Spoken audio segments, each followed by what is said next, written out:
जय हिंद साथियों, आप सभी का स्वागत है आपके अपने यूट्यूब चैनल मजाकिया मैथ में। तो मैं आशा करता हूं कि हर एक क्वेश्चन आपको अच्छे समझ में आ रहा होगा। तो पहला क्वेश्चन आपके सामने दिया गया है, इसको आपको बताना है। ठीक है, आज फिर 20 क्वेश्चन हम लोग देखेंगे भाई साहब। 20 नंबर में से आप समझिए कि 10 से 15 नंबर तो आराम से फंसेंगे आपके। ये सेट नंबर दूसरा है, पहला सेट आपको हम करा चुके हैं, ये दूसरा सेट है।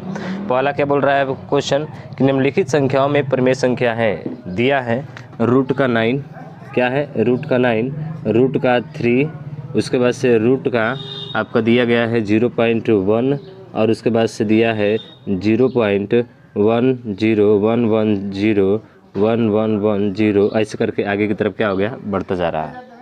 तो आप सभी को पता है कि जो रूट से बाहर निकलता है वो आपकी परिमेय संख्या होती है। तो ये प्लस माइनस क्या हो जाएगा, 3 हो जाएगा, बाहर निकलेगा। लेकिन इसका बाहर नहीं निकल सकता है, ये भी नहीं निकल सकता है। और ये नंबर अगर बार बार रिपीट होता, जैसे कि 0.333 करके आता तो परिमेय संख्या होता, समझ रहे हैं ना। लेकिन ना तो रिपीट हो रहा है बार बार और ना ही इसका वर्गमूल निकल पा रहा है, इसलिए ये सभी अपरिमेय संख्या है और ये क्या है, आपकी परिमेय संख्या है। तो आसानी से आप पहचान सकते हैं, कहीं पे कोई दिक्कत नहीं। तो भाई फटाफट शेयर कीजिए, इसको समझ में आ रहा है ना। बिल्कुल आराम से देखेंगे 20 क्वेश्चन। पहला का ऑप्शन नंबर ए आपका राइट आंसर हो जाएगा। ठीक है, चलिए दूसरा देखिएगा। दूसरा क्वेश्चन क्या बोला है, दूसरा बोल रहा है कि समीकरण का युग्म दिया गया है x + y = 10, दिया है x + y = 10 और x - y बराबर कितना दिया है आपका, तो ये दिया है आपका 4। क्या दिया है, 4 दिया है। तो आप सभी को पता है कि x + y और एक बार जोड़कर एक बार घटा कर देता है। तो इन दोनों को जोड़कर आधा करिए तो 10 × 4 = 14, कितना हो जाएगा, 10 × 4 = 14 हो जाएगा। 14 का आधा करेंगे तो कितना आ जाएगा, 7 आ जाएगा। अरे आ जाएगा ना, बिल्कुल। अगर घटाएंगे तो 10 में से 4 घटाएंगे तो ये 6 हो जाएगा। और 6 में का आधा करेंगे तो 6 का आधा करेंगे तो कितना आ जाएगा, 3 आ जाएगा। यानी कि 7 और 3 आपका क्या होगा, इसका राइट आंसर होगा। सिंपल सी बात है भैया, इसको लाई के जोड़िए तो y से y खत्म, घटाइए तो x वाला x खत्म और y वाला जुड़ जाएगा, भाग करेगा 2, आ जाएगा आपका, आ जाएगा ना, सिंपल सा। यानी कि बात करें तो ऑप्शन नंबर कौन सा होगा, आप देखिए। तो सर ऑप्शन नंबर तो इसमें गड़बड़ दे दिया इसने। अरे क्या दे दिया, गड़बड़ दे दिया। ए में 5 दिया है, y = 2 दिया है, x = 7 y = 2 दिया है, x = 7 और y = -2 दिया है, 7 और 3 दिया है। तो 7 और 3 होना चाहिए। देखिए ये जो माइनस इसने लगाया भाई साहब ना, ये गलत किया है इसने। क्या किया है, ये इसने गलत किया है, ऑप्शन जो है गलत दिया है इसमें। थोड़ा सा इसको आपको ध्यान रखना पड़ेगा, ठीक है ना। तो कुछ क्वेश्चन ऐसे भी आते हैं जो थोड़ा सा मिस्टेक हो जाते हैं, पर नंबर सबको बराबर मिलेंगे, ऐसा नहीं कि नहीं किसी को अधिक किसी को ज़्यादा मिलेगा। ठीक है, तो ऐसे तो देखा जाए तो डी वाला होना चाहिए। कौन सा होना चाहिए, डी वाला होना चाहिए। क्यों, क्योंकि 7 और 3 को जोड़ने पर 10 आ जाएगा, 7 में से 3 घटाएंगे तो 4 आ जाएगा। ऐसे भी देख लीजिए, चेक कर सकते हैं आप। यहाँ पे 7 और यहाँ पे 3, देखिए इसका अंतर 4 आ रहा है। यहाँ पे 7 और यहाँ पे 3, देखिए इन दोनों का योग 10 आ रहा है। बिल्कुल, तो ऑप्शन में यही होना चाहिए, पर दिया नहीं है तो इसलिए ये क्वेश्चन ही गलत है। देना चाहिए 7 और 3, तो दिया है -7 -3। ठीक है, चलिए तीसरा क्वेश्चन देखिए। तीसरा बोल रहा है कि 5 और 9 की y अक्ष से दूरी होगी। तो y अक्ष से दूरी का क्या होता है फार्मूला, सीधा ये होता है सर 5 का स्क्वायर प्लस 9 का स्क्वायर। अरे 5 का स्क्वायर प्लस 9 का स्क्वायर, 5 का स्क्वायर 25, 9 का स्क्वायर 81, जोड़ देंगे आ जाएगा √ में 106 मात्रक। कितना हो जाएगा, 106 मात्रक हो जाएगा। ऑप्शन नंबर डी आपका राइट आंसर हो जाएगा। ठीक है, ताम झाम नहीं करना है, बहुत ईजी है भाई साहब। ठीक है ना, चलिए आगे देखिए अगला क्वेश्चन। चौथा नंबर क्या है, यदि एक समद्विबाहु समकोण त्रिभुज की एक भुजा 5 और 2 सेंटीमीटर जिसके कोण की लंबाई होगी। क्या कहा है, समद्विबाहु त्रिभुज की एक भुजा इतना सेंटीमीटर है, समद्विबाहु त्रिभुज है। तो ये हो गया आपका समद्विबाहु त्रिभुज। इसकी एक भुजा की लंबाई जो है 5√2 है, ये 5√2 है। तो ये भी 5√2 होगा। तीसरी भुजा पता नहीं है, इसका क्या मान लेंगे, x मान लेंगे। समद्विबाहु है इसलिए दोनों आपस में क्या होंगे, बराबर होंगे। तो एक भुजा इतना, तो इसके कर्ण की लंबाई, ठीक है, इसके कर्ण की लंबाई क्या होगी, कर्ण की लंबाई। तो कर्ण की लंबाई का मतलब सर अगर इसको इस तरह तब बनाना पड़ेगा हमको। ये 2 भुजा है, 5√2 है और भी 5√2 है। इसके कर्ण की लंबाई आपको पता है कैसे निकलेगी, अरे 90 अंश होगा। ये कर्ण की लंबाई कैसे होगी, किस तरह से होगी बताइए। और ये दोनों भुजा आपस में बराबर होगी, यानी ये x होगा तो ये भी क्या होगा, x होगा। तो आपको पता है कि सर इसका स्क्वायर जोड़कर वर्गमूल निकालते हैं। तो 5 का स्क्वायर 25 दूना के 50 प्लस 50 कितना हो जाएगा, अंडर रूट में 100 हो जाएगा। अंडर रूट में 100 का मतलब 10, अंडर रूट कितना हो जाएगा 10, सॉरी 10, 100 है ना, तो 10 हो जाएगा, यानी कि 10 मात्रक इसका क्या होगा, राइट आंसर हो जाएगा ना। इसका स्क्वायर प्लस इसका स्क्वायर बराबर इसका स्क्वायर होता है, अरे होता है कि नहीं। तो सर 10 मात्रक इसका राइट आंसर हो जाएगा, बोले तो ऑप्शन नंबर ए आपका राइट आंसर हो जाएगा। ठीक है, ये क्वेश्चन नंबर कितना था आपका, 4 था। 5वें क्वेश्चन की तरफ चलते हैं और 5वें क्वेश्चन को आप बताएंगे। ठीक है, 5वें क्वेश्चन को बताइए। बोला है कि साइन 18 और कॉस, देखिए साइन स्क्वायर 18 अंश है और माइनस का कॉस स्क्वायर 72 अंश है। तो इस तो सिंपल है भैया, सब कोई हल कर लेगा। अरे कॉस को क्या लिख सकते हैं, कॉस स्क्वायर को 90 माइनस थीटा मतलब 18 डिग्री। तो ये बताइए, ये तो ऐसे ही रहेगा, किसी को भी बदल सकते हैं, चाहे पहले को बदलिए चाहे दूसरे को बदलिए, सेम होगा। ठीक है, तो ये हो जाएगा आपका साइन स्क्वायर 18 अंश। अरे साइन कॉस 90 माइनस थीटा बराबर क्या होता है, कॉस 90 माइनस थीटा बराबर तो साइन थीटा होता है सर। तो ये दोनों गए काम से, तो आ गया क्या 0, बोले तो ऑप्शन नंबर हीरो बी हो जाएगा। क्या होगा भैया, ऑप्शन नंबर बी इसका राइट हो जाएगा। ठीक है, समझ में आ रहा है ना, तेज तो नहीं बता रहे हैं, बिल्कुल। अगला देखिए, खुद से पहले सॉल्व कीजिए फिर से उसको लगाइए, तब जाके अच्छा रहेगा, समझ रहे हैं। ठीक, अगला 5वां है, 6वां है कि किसी धनात्मक सम पूर्णांक पी के लिए प्रत्येक धनात्मक विषम पूर्णांक का रूप होगा। तो देखिए इसके ये सम पूर्णांक है, क्या है भाई साहब, सम है। तो इसका विषम क्या होगा, अगर मान के चलिए इस p की जगह पे अगर 2 मानते हैं तो 2 में 1 जोड़ेंगे तो क्या होगा, 3 होगा। इसका मतलब है p प्लस क्या करना पड़ेगा 1। अब p प्लस 1 किस में है, तो ये है आपके सर b में, किस में है, b में है। अब बात b पर ही नहीं अटकेगी, आगे भी बढ़ेगी। आप जैसे ही देखेंगे 2p प्लस 1 है, क्या है 2p प्लस 1 है, क्या ये भी तो सम होगा ना, ये भी तो विषम होगा ना। लेकिन ये भी तो विषम होगा, आपका विषम के रूप में होगा। कैसे होगा, क्योंकि सम संख्या में किसी भी संख्या से आप गुणा कराइए तो वो हमेशा सम संख्या ही होती है। मैंने करेक्ट बोला कि नहीं, बिल्कुल। और इसमें आप 1 जोड़ेंगे तो हमेशा विषम संख्या ही आएगी, जोड़ के देख लीजिएगा। 2 दहा में 20 और 1 21, विषम संख्या है कि नहीं। 2 तिया 6 और 1 7, विषम संख्या है कि नहीं, है सर। ये भी तो आ रहा है, लेकिन हमको p के फॉर्मेट में बताना है, इसलिए आपका p प्लस 1 होगा। ठीक है, हालांकि 2p प्लस 1 भी हो सकता है, क्योंकि सम संख्या में 2 से गुणा करने पर कोई भी संख्या जोड़िए वो आपका क्या आएगा, क्या आएगा भाई, क्या आएगा, विषम पूर्णांक तो ही आएगा ना। तो थोड़ा सा ध्यान रखिएगा, आपको इसका राइट आंसर तो p प्लस 1 ही होगा। ये भी हो सकता है, अगर यदि ये नहीं रहता तो ये वाला हो जाता, समझ रहे हैं ना। हाँ, इसका ध्यान रखना है आपको। ठीक है, कन्फ्यूजन पा रहा है थोड़ा सा, कहीं नहीं ये भी तो हो सकता है मेरे भाई, मैं कह रहा हूँ हो सकता है। देना नहीं चाहिए था ऐसे, इसको 2p प्लस 1 नहीं देना चाहिए था। धनात्मक बोला है p को और सम बोला है, तो सम तो ये भी है ना। अरे हाय कि नहीं, हाँ हाय, बिल्कुल। चलिए, तो चारों ऑप्शन को टच कर सकते हैं, आप देख सकते हैं। p दिया है तो p तो हो ही नहीं सकता है, 2p दिया है 2p हो ही नहीं सकता है, 2p प्लस 1 और p प्लस 1 दोनों हो सकता है। तो चलिए p प्लस 1 ही इसका सही होगा। ठीक है, हाँ, p के फॉर्मेट में देना है तो p प्लस 1 ही होगा। अगला देखेंगे 7 नंबर। यदि संख्या 7 8 x है तो x का मान है, यदि संख्या इतना का माध्य x है, माध्य क्या है, x है। तो देखिए 7 प्लस 8 प्लस x और प्लस कितना है 11 प्लस 14, 11 प्लस 14। अब बटा कितना संख्या है जी, 1 2 3 4 5 है, तो 5 कर दीजिए। और यहाँ पे दिया है, आगे पढ़ेंगे, का माध्य x है, इसी का माध्य क्या है, x है। तो माध्य माने क्या होता है, माध्य x बराबर प्रेक्षणों का योग बटा प्रेक्षणों की संख्या होती है ना, माध्य सिग्मा fx बटा x, हम लोग पढ़ेंगे आगे। ठीक है, हाँ, तो ये वाला होता है। अब इसका माध्य दे दिया है x, तो माध्य बराबर योग बटा संख्या होता है।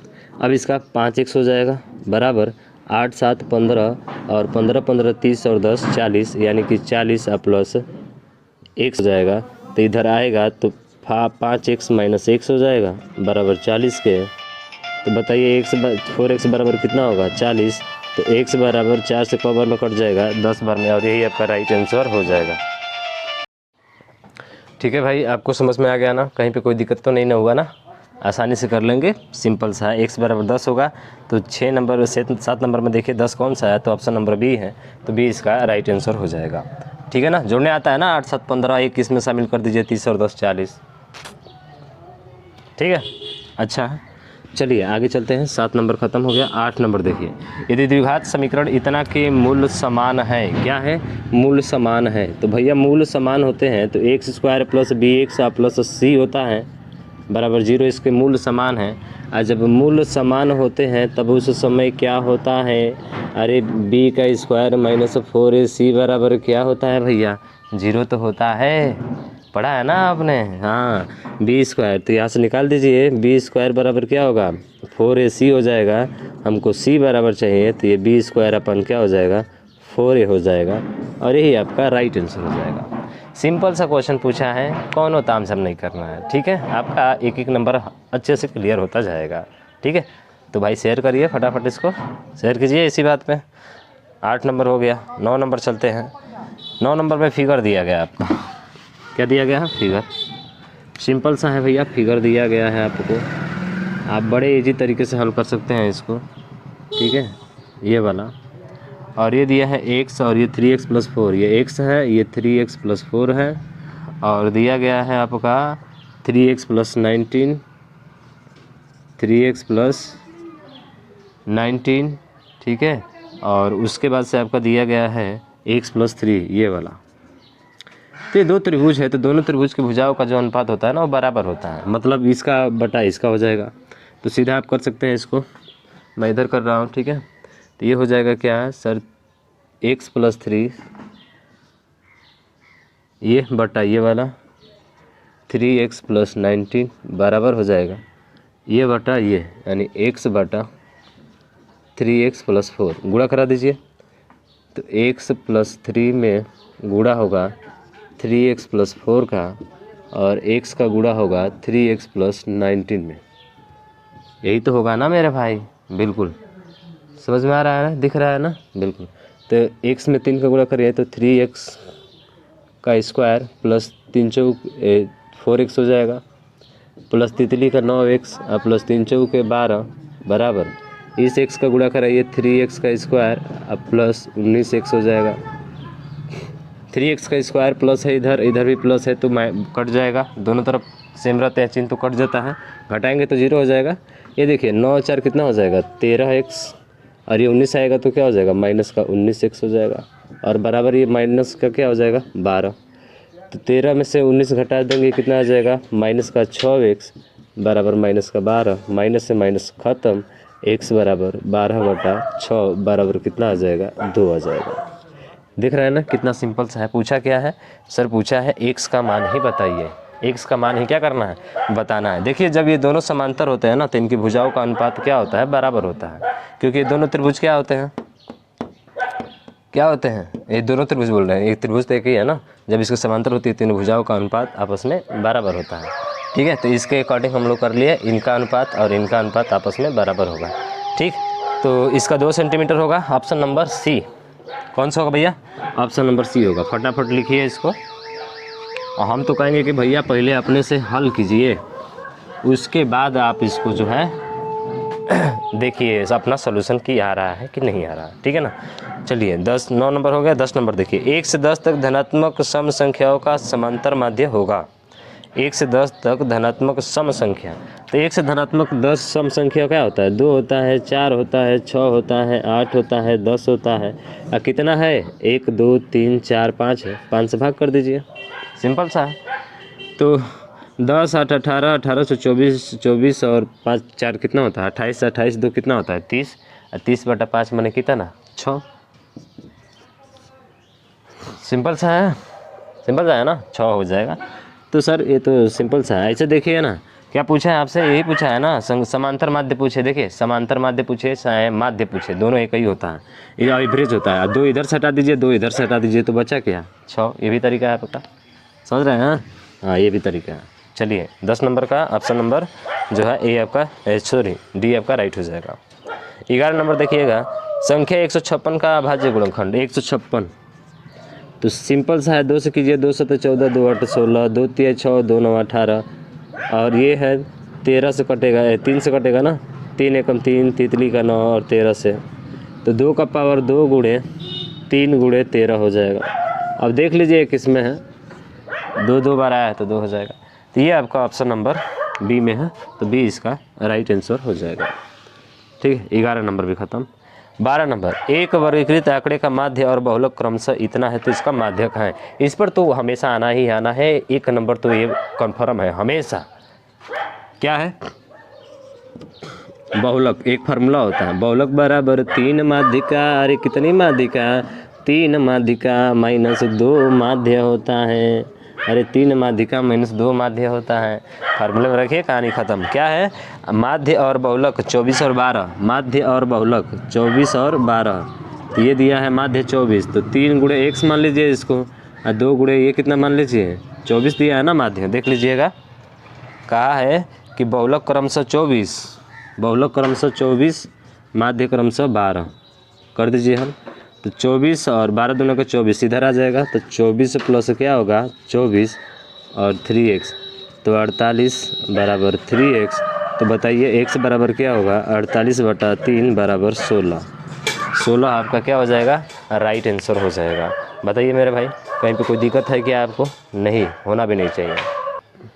चलिए, आप बहुत अच्छा कर रहे हैं भाई साहब, कोनो दिक्कत नहीं है। ठीक है, तो इसका 16 होगा। 16 देखिए किस में है सर, 16 गड़बड़ हो गया क्या, माध्य 24 है यार, गड़बड़ कर दिया ना हमने, माध्य 24 है। तो अब तो हल कर लेंगे, कोनो दिक्कत नहीं है, माध्य 24 है। चलिए हल भी कर देते हैं उस पर। ये माध्य 24 है और ये आपका जो है माध्य 24 है। ठीक है, माध्य 24 है और ये आपका 12 था।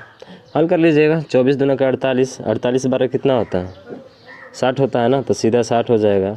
तो ये 3x हो जाएगा, तो x बराबर कितना आ जाएगा, 60/3 बराबर 20 आ जाएगा।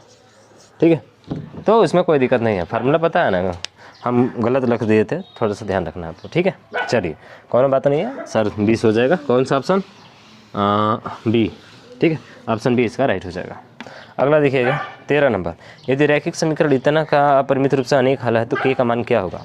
2x + 3y बराबर 5, 2x + 3y बराबर क्या है, 5 है। ठीक है, और उसके बाद से आपका दिया है 4x + ky, 4x + ky बराबर दिया कितना है सर, ये दिया है आपका 10।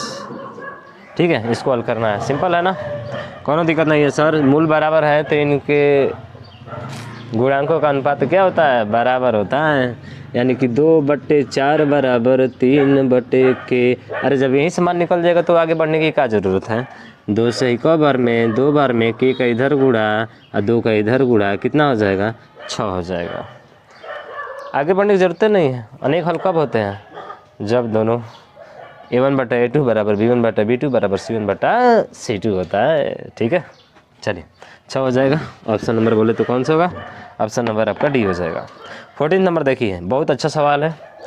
ABC और BDE 2 संभावित त्रिभुज इस प्रकार हैं कि D भुजा BC का मध्य बिंदु है, तो त्रिभुज ABC और BDE के क्षेत्रफलों का अनुपात क्या होगा।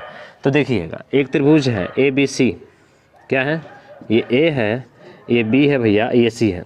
इसका कह रहे हैं कि इसका मध्य बिंदु जो है ना वो आपका D है। क्या है, D है। और बोल रहा है कि BDE किधर बनेगा, इधर बनेगा कि इधर बनेगा। अरे सर इधर बनेगा, दोनों संभावित त्रिभुज है, इधर बनेगा E, क्या बनेगा, इधर ही बनेगा, बनेगा ना, बिल्कुल है। अब ये कह रहा है कि जो संभावित त्रिभुज है दोनों, तो सबका डिग्री कितना का होगा, 60-60 का होगा। सर 60 60 60 60 60 60 60 60 दोनों संभावित त्रिभुज है तो सभी भुजा बराबर होंगी, तो इनके भुजा बराबर क्षेत्रफलों का अनुपात भी तो बराबर होगा। इसका मतलब है कि सर ये जो बोल रहा है कि इसका मध्य बिंदु है, मध्य बिंदु मतलब ये भी आधा है और ये भी क्या है, आधा है। अरे आधा आधा है ना, तो आधा आधा है तो इसका मतलब दोनों त्रिभुज समरूप होंगे, कोण से नियम से, बिल्कुल। तो जब दोनों त्रिभुज समरूप होंगे तो इनकी भुजाओं का अनुपात, यानी कि एरिया ऑफ ट्रिंगल ABC का क्षेत्रफल बटा एरिया ऑफ ट्रिंगल BDE का क्षेत्रफल, BDE का क्षेत्रफल, इनकी भुजाओं का अनुपात क्या होगा, बराबर होगा। अच्छा बताइए, जो BC होगा जो BC होगा वो बराबर होगा 1/2, सॉरी BC नहीं BD है ना, हाँ BD, जो BD बराबर होगा 1/2 BC के बराबर होगा, क्योंकि पूरा इसका आधा है ना भाई साहब, आधा आधा मिलकर तभी ना होगा पूरा।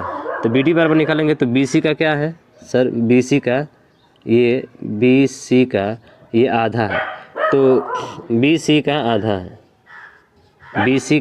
आधा है, तो इसको BD यहाँ पे रखे रहिए, BC नीचे लेकर आएंगे तो BC हो जाएगा बराबर 1/2 अपनी जगह पर रहेगा, यानी कि BD का मान 1 और BC का मान 2, तो BC का मान 2 है और इसका मान 1 है, क्षेत्रफल है तो इसका भी स्क्वायर और इसका भी स्क्वायर, तो बताइए 4 कितना आ जाएगा, 4:1, और यही आपका राइट आंसर हो जाएगा।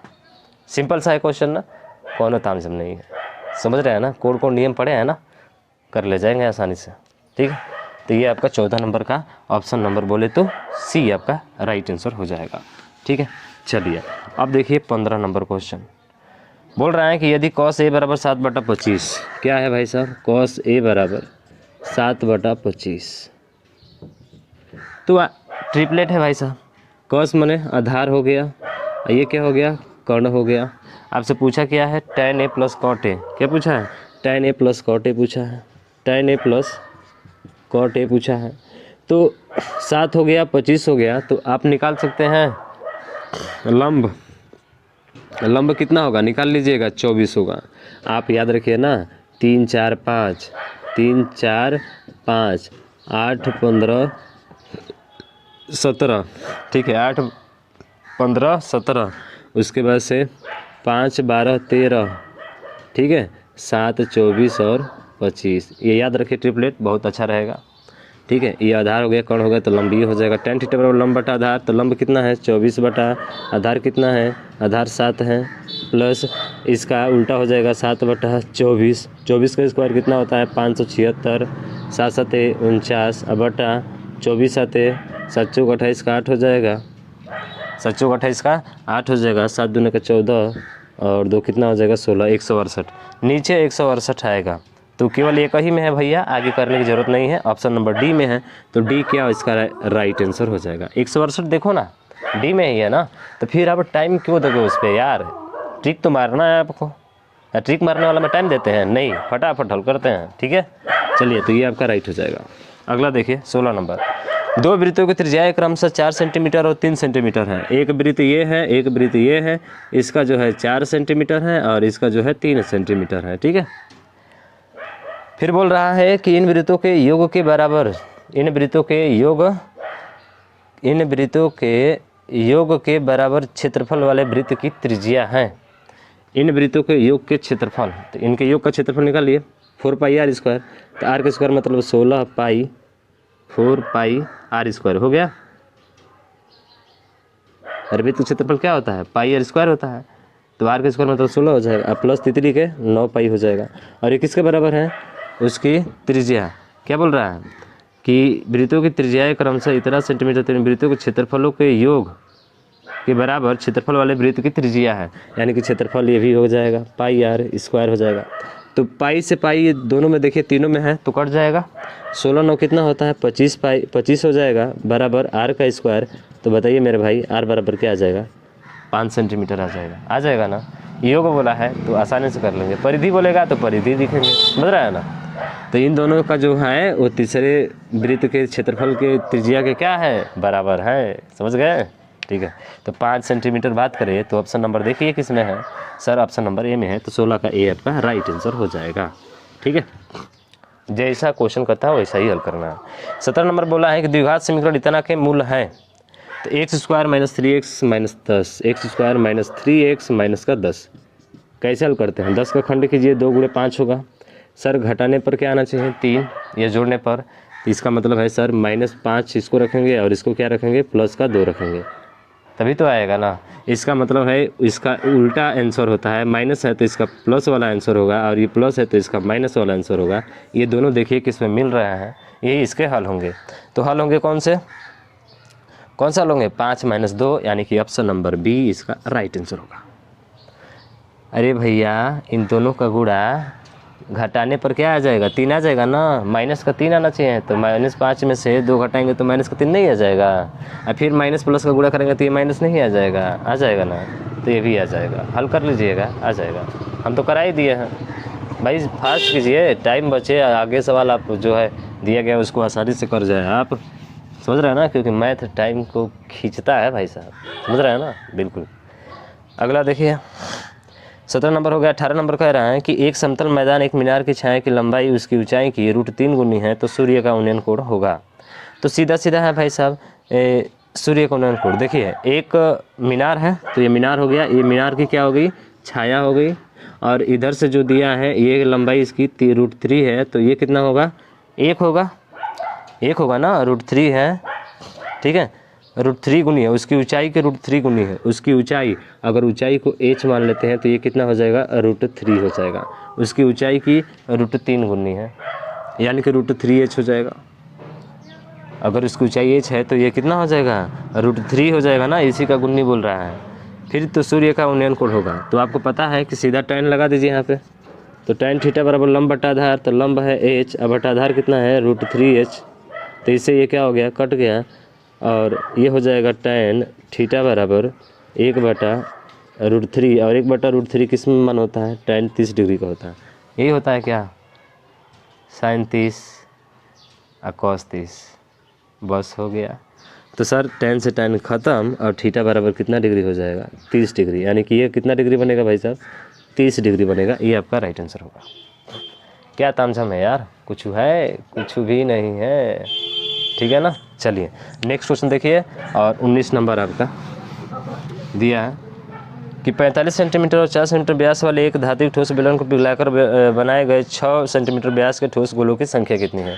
तो देखिए एक है 45 सेंटीमीटर और 4 सेंटीमीटर व्यास वाले, 45 सेंटीमीटर और फिर क्या है, ऊंचाई और 4 सेंटीमीटर व्यास, ये ऊंचाई है और 4 सेंटीमीटर व्यास है, तो त्रिज्या कितनी हो जाएगी, 2 हो जाएगी, हो जाएगी।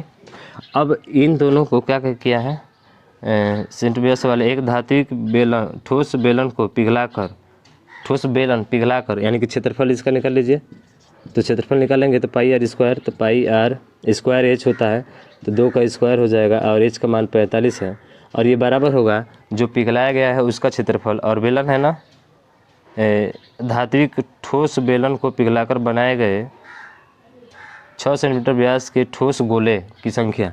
तो गोले का आयतन कितना होता है, वो व्यास दिया है, देखिए इसका 6 सेंटीमीटर गोले का व्यास दिया है, ठीक है, गोले का व्यास दिया है 6, तो ये कितना हो जाएगा त्रिज्या इसका, सर इसका त्रिज्या जो हो जाएगा 3 हो जाएगा।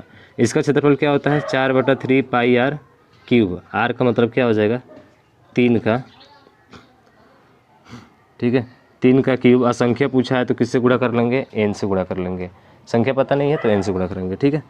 तो ये हो जाएगा 2 दूना का, देखिए पाई से पाई क्या हो जाएगा, कट जाएगा, 2 दूना के 4 × 45 बराबर 4/3 × 27 × h, n हो जाएगा, संख्या है इसकी, n संख्या है, 3 से 9 बार में, 9 × 5 = 45, सॉरी हम तो उल्टा कर दे रहे हैं यार, 3 से 9 बार में, 9 से देखिए ये 5 बार में कट जाएगा, 4 से 4 ये कट जाएगा, तो n का मान कितना हो जाएगा 5, n का मान 5, देखिए किस में है, ऑप्शन नंबर बी में है, तो 20 का राइट हो जाएगा, 20 का क्या हो जाएगा, राइट आंसर हो जाएगा। कोई दिक्कत है नहीं भाई साहब, छापिए इसको, कहीं पे कोई दिक्कत नहीं होने वाला है, आसानी से निकाल लेंगे। जो बेलन है उस बेलन का क्षेत्रफल और जो गोला है उसका क्षेत्रफल दोनों का बराबर होगा, क्योंकि पिघलाकर बनाया गया है। जिसके पूछा है कि उसकी संख्या कितनी होगी, उसमें n से गुणा करेंगे, बराबर कर देंगे, आंसर आ जाएगा, ठीक है, बिल्कुल सर, ठीक है। चलिए तो 19 क्वेश्चन हो गए। देखिए आपके सामने क्वेश्चन दिया गया है, इस क्वेश्चन को हमें सॉल्व करना है, बहुत ईजी है। पूछा है कि त्रिभुज है, इस त्रिभुज में जो है इसका मध्य बिंदु आपका D है, तो और ये है, और ये B और ये C, ये आपस में क्या है, बराबर है, ये वाली इसके बराबर है और ये वाली पूरा इसके बराबर। जब लंब बोलता है तो इसका मतलब है कि सर ये भी समकोण है और ये भी क्या है, समकोण है। और हमें संबंध किसमें बताना है, हमें संबंध बताना है कि जो AD का स्क्वायर होगा वो किसके बराबर होगा, ठीक है। तो यहाँ पे एक चीज़ देखिए, जब AD आप लिखते हैं, यहाँ से AD लिखते हैं तो ये समकोण बना रहा है, समकोण के सामने वाला कर्ण होता है, तो कर्ण का स्क्वायर यानी कि AB का स्क्वायर माइनस किसका स्क्वायर सर, बी डी का स्क्वायर, बी डी का स्क्वायर हो जाएगा। बी डी का स्क्वायर लिखिए या चाहे डी सी का स्क्वायर लिखिए, क्योंकि दोनों आपस में क्या है, बराबर है, तो हम लोग लिख लेते हैं इसको डी सी का स्क्वायर। समझ में आया है इतना। अब ए बी बराबर हमको चाहिए, क्योंकि डी सी के बीच हमको संबंध निकालना है, तो ए बी बराबर चाहिए, तो तीनों भुजा बराबर है। हमको पता है कि सर ए बी जो है बराबर बी सी के हैं और बराबर ए आपका ए डी ए सी के है ना। तो इसका मतलब है कि सर ए बी की जगह पे क्या रख सकते हैं हम लोग, बी सी। लेकिन एक चीज़ और है, जब आप डी सी निकालेंगे, क्या निकालेंगे यहाँ से, डी और सी निकालेंगे, तो ये दोनों बराबर बराबर भागों में बांटेगा भाई साहब, आधा आधा बांटेगा ना। तो डी सी बराबर क्या हो जाएगा, 1/2 ये हो जाएगा बी सी का। तो यहाँ से बी सी बराबर अगर निकालते हैं तो बी सी बराबर क्या हो जाएगा, 2DC हो जाएगा ना। तो बी सी बराबर 2DC हो गया, तो जहाँ बी सी है वहाँ की जगह पे क्या रख देंगे, जहाँ बी सी है वहाँ जगह 2DC रख देंगे। अब देखिए इसको, तो ए डी का स्क्वायर बराबर ए बी का स्क्वायर। अब इस ए बी किसके बराबर है, बी सी के बराबर है ना मेरे भाई। तो ए बी की जगह पे क्या रख देंगे, बी सी, यानी कि बी सी का स्क्वायर और माइनस डी सी का स्क्वायर, यही है। अब बी सी बराबर आपको पता है कि सर बी सी बराबर 2DC होता है, तो ए डी का स्क्वायर बराबर 2DC का स्क्वायर हो जाएगा और माइनस डी सी का स्क्वायर पहले से है, ठीक है। जब इसको हल करेंगे तो ए डी का स्क्वायर बराबर 4DC का स्क्वायर माइनस डी सी का स्क्वायर, जब हल करेंगे तो 3DC का क्या हो जाएगा, स्क्वायर हो जाएगा। और यही हमें बताना था। ऐसे ही सिद्ध करने के लिए भी 2 नंबर में आ जाता है आपका, ठीक है। तो आपको थोड़ा सा इसको ध्यान रखना है। तो ये 20 क्वेश्चन बहुत ही आसानी से आपने हल कर लिया, कहीं पे कोई दिक्कत नहीं हुआ, ठीक है। ये सवाल काफ़ी अच्छा सवाल है आपका, समझ रहे हैं ना। आप डायरेक्ट याद रखिएगा, ए डी का स्क्वायर बराबर होता है 3DC का स्क्वायर के बराबर, समझ रहे हैं ना, बिल्कुल। तो समझ में आया है तो इस वीडियो को ज़्यादा से ज़्यादा शेयर कीजिएगा, और अभी तक चैनल को सब्सक्राइब नहीं किया तो सब्सक्राइब जरूर करिएगा। मिलते हैं नेक्स्ट वीडियो में, तब तक के लिए जय हिंद जय भारत।